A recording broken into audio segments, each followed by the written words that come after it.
এক ভদ্রলোকের গাড়ি পার্কিং থেকে চুরি হয়ে গেল। অনেক খোঁজাখুঁজি করলেও গাড়ির হদিস পেলেন না।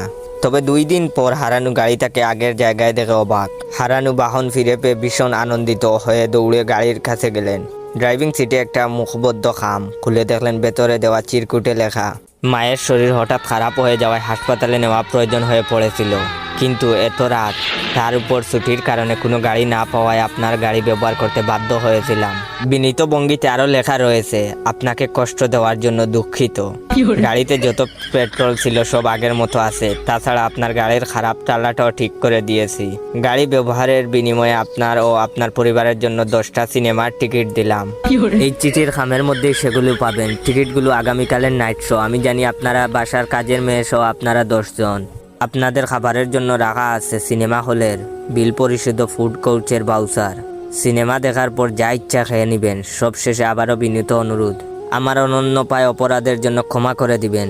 40 লাখ টাকা দামি গাড়িটা ফেরত পাওয়ায় পরিবারের সবাই ভীষণ খুশি। পরদিন উপহার পাওয়ার টিকিট নিয়ে চলে সবাই গেল সিনেমা দেখতে। ছবি দেখা শেষ করে মনের মতো special chicken, rice, coffee, ice cream খেয়ে বের হলো সবাই, কিন্তু গাড়ি তো নেই পার্কিংয়ে। আবার চুরি হলো গাড়িটা। উপায় না পেয়ে ট্যাক্সি ডেকে বাড়ি ফিরে তারা দেখলো ফ্ল্যাটের দরজা ভাঙা, ঘরের সব দামি জিনিস, আসবাবপত্র, নগদ টাকা, গয়না চুরি হয়ে গেছে। ক্ষতি হয়েছে প্রায় কোটি টাকা। বাইরে টেবিলে একটি খাম পড়ে আছে, তাতে লেখা, সিনেমা কেমন দেখলেন? গাড়িটা আবার চুরি করে নিয়ে গেলাম। আপনি কেন গাড়ির লক আর চাবি বদলাতে ভুলে গেলেন? ওদিকে বাসা একেবারে ফাঁকা রেখে কেউ সিনেমা দেখতে যায়, দেখলেন তো? এতটুকু বোকামির জন্য কত বড় ক্ষতি হয়ে গেল।